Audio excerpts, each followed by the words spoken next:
So, today I'm going to do a tutorial on how to put a wig that was originally meant for a super dollfie or some other type of a 1/3 scale doll and install it onto the head of a pullip. And the first time I tried this I encountered a couple of problems. One of them is, although the 1/3 scale wigs are actually pretty good on pullips and are about the same size as their heads, they are too long in the scalp, so that makes it difficult to get them aligned properly, and you are going to need to trim your wig some if you've not already done so. Also, they have this elastic on the inside, which is, I suppose, meant to hold the wig in place, but it makes it a pain in the butt to get on the pullip's head. So, you will need a pullip. Mine is the lovely Eden, who is helping us out today. And you'll need your wig and some glue. This stuff is amazing. However, do be careful not to get it on the pullip's face because it doesn't do good things to the plastic of their faces. It appears to melt them sometimes, and you don't want that. And you also want a stand. That's kind of optional, you can do it without a stand, but I like to have one to hold the pullip up while I'm putting the glue on. You'll need a paintbrush to apply the glue, and you will need a paintbrush that you don't want to actually use again for painting because the glue is pretty difficult to get off the paintbrush. And, sorry, I have all sorts of other junk on here. You'll also need a palette, or if you're cheap, like me, a red plastic disposable plate will work just fine. So, first thing you want to do is actually put the wig on the pullip's scalp. So, do that. You put the pullip between your knees. I know it looks weird, but it allows you to get a much better angle. You hook your fingers into the wig, like that. And then you just, ouch, you just pull it over. Don't pop your knuckle, by the way, that was kind of painful. Just pull it over the head until it's all the way on. And the back of it should be just along the pegs that control their eyes blinking and moving back and forth, and the front will probably look something like this. As you can probably see, Eden's hairline is now way down over her eyelashes, and we don't want that, so what you do is you grip it at the back, then just gently slide it back and align it up. And there you go, you can see her pretty face now.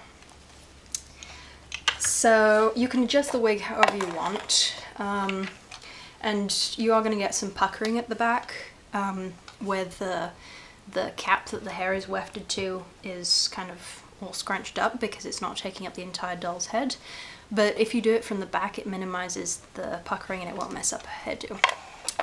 So then you stick your doll onto a stand eventually. And Eden's on an obitsu at the moment, so it's not the best thing, but it works. And I believe, no, you can't see her anymore. Hang on. Ah, there we go. I'm using a tripod and it's not all that easy to control. So, hi. So, take your glue and put some, this glue tends to make sort of whiskers, which you don't want, so just put some glue on, sort of do this to get rid of all the little spiderwebby bits. Oh my god, I'm doing bad with this cat today.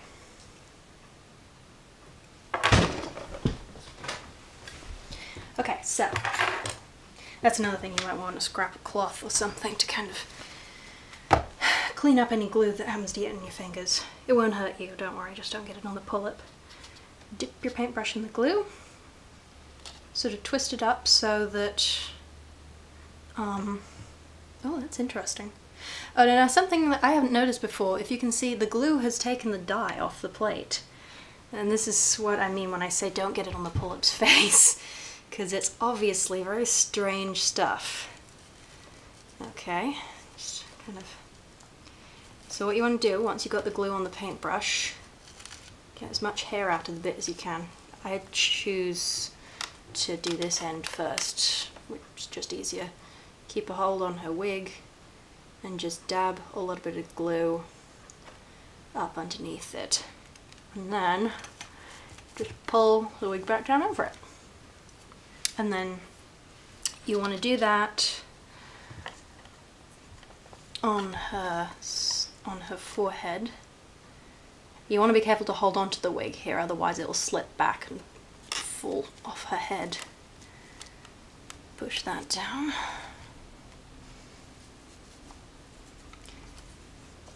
And this glue will dry kind of stretchy, so it'll be pretty easy to get it off again. You just do the old trick of inserting a flathead screwdriver under her scalp. Okay.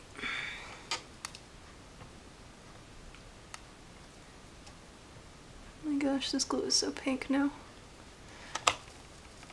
So you might not want to use a red paper plate, a red plastic plate like I did. You might actually want to use a white one. Now see, I've pulled it back too far and now it's all puffy at the back, so if that happens just slide it forward slightly again. Okay, and I'm going to do the same at the back, just pull it up, get some glue,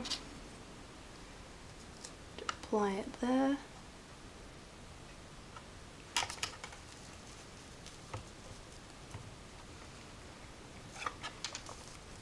Pull it down so it's just over the pegs, but you want to make sure that the pegs are not impeding the, or the wig's not impeding the pegs' motion, more to the point. So we're actually going to glue it just above the pegs. It's actually kind of good that the glue is red because you can see where I'm applying it. Okay. And then you want to hold it there for a few seconds, just to make sure it doesn't pop right back up again.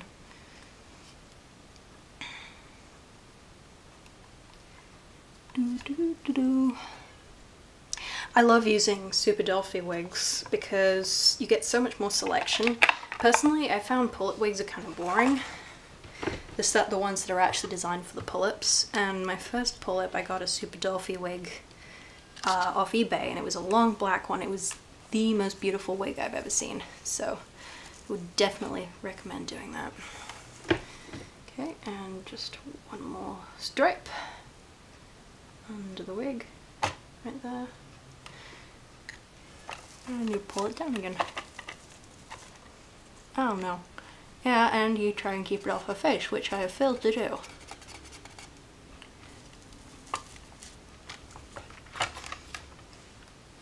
And there you are.